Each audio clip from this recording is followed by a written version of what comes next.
So look at this, the multi-use bowl cover. He's French now. I'm married to a French guy. Look at this. Wait, I love it. I love it. All right. So this is day 18. I was not expecting that. I mean, you come out with a hat on. That's very lovely. Oh, yeah. You want to? You can't help it, right? I just like playing with that thing there. All right, all right. Do you like my sweater? I love your sweater. Yeah, it's the upside down, Oh, Santa. cushiony Santa. All right, what day is it? You've got me all flustered now, Mr. Doan. I think it's 19th. The 19th? Well, What's that the one happens lowest to be right number? here. Yeah. 19. Well, yeah, 'cause We're this is like in the 18. countdown for the last 5. Well, by tomorrow, right? Yep. All right, let's see what's Christmas is in less than a here. week. Oh, yes, because we got this yesterday. Today, we have this. So this is a fabulous little chenille star pillow. Now, if you've never worked with chenille, Never.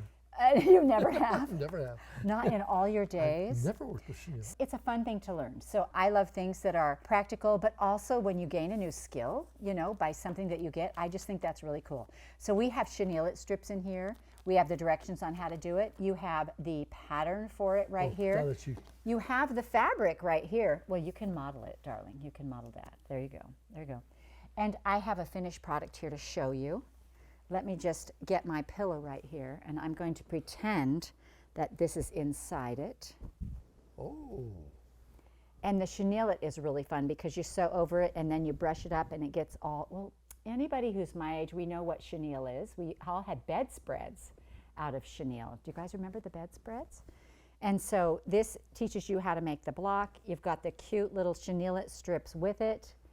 And it's just a fun skill to learn. It's a fun embellishment. There's, you know, actually, I was just thinking there are a lot of people who are texture. They love texture. And this is one of those things where, I mean, it just adds that texture and that, it's just a whole different fun thing to it.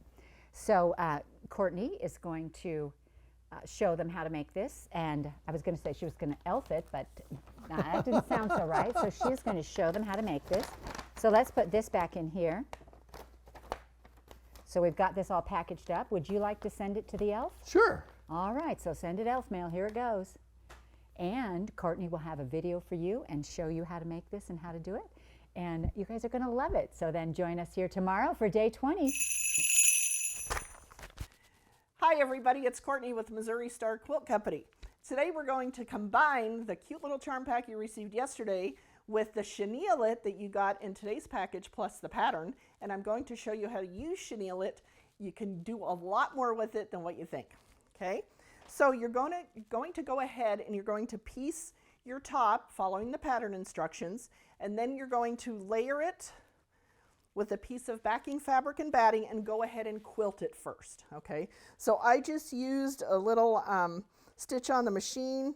It's like a little roundy stitch here and just went on all the diagonal. You can see what I did here on the back. Okay, now we're ready to put our chenille on. You want to do that before we go any further. So this chenille, when you first get out of the package, you're going to think, that doesn't look like much. It just looks like a piece of ribbon. Okay, but once you wash it and fluff it up, it becomes this nice fuzzy stuff, and it becomes what's on my shirt. What I did is I laid the chenille out, and then I cut a piece that was about that big. Now, on the sample, they did 2 pieces side by side. Okay, so you could do that, or you could do 1 piece down the middle. On the edges, they just did 1 piece. But for the pink, they did a double piece. But you could do whatever you want. But I'm just going to do the 1 piece to show you how to stitch it on. Now, I would probably use a matching thread, probably a pink. You're not going to really see it after it's done anyway, so, but I've got white in the machine. And we're going to take this to the machine. And just using a simple straight stitch, I'm down to a 2. And I'm going to back stitch at the beginning and end of each of my pieces of chenille.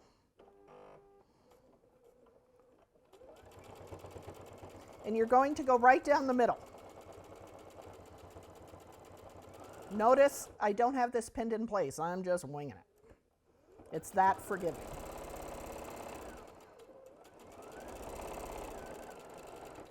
Okay. Now, I'm going to get a second piece, and I'm going to lay it here. If you can see, I'll pull this up so you can see it. Here's a little seam, so that is the wrong side. Other than that, there's never a right or wrong side. So I'm going to lay that right side against there, and I'm going to go the opposite direction. I'm just going to sew right over that middle. Not a problem.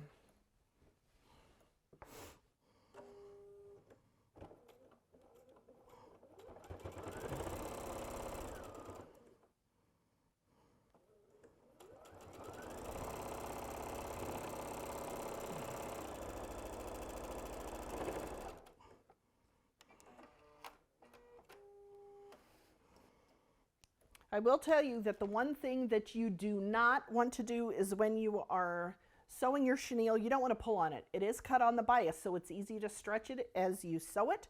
Do not pull on it. It'll make it less puffy, and you'll have spots that aren't as pretty as the others. So make sure that you're real gentle with it and you're not yanking on it when you're sewing it on. So you're going to go ahead and apply all of the chenille to your whole front. Then you are going to trim this up, and you're going to turn it into a pillow. We gave you instructions on how to make the pillow back. Then you're going to throw it in the washer. I usually throw it in with some towels and in the dryer, and then you're going to get something that looks like this, which is so much fun how it poofs up. Now, there's this dandy little product. It's called a chenille brush, and you can go back through.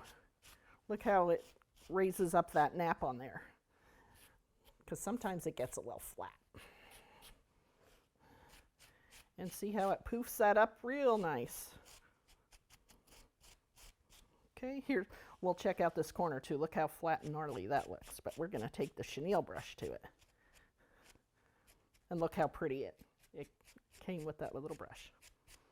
I've seen quilt patterns that have chenille it on the seam allowances. So think how fun this would be too if you framed this square and a square with the chenille it, and then you'd have chenille it around the seams. I've seen applique quilts that go over the edge of the applique pieces, and then they fray up, and those are a whole lot of fun. So I think you guys are going to be ordering more of this stuff in different colors because it's really fun to play with. So make sure you show us what you're doing with your chenille it, and we'll see you soon.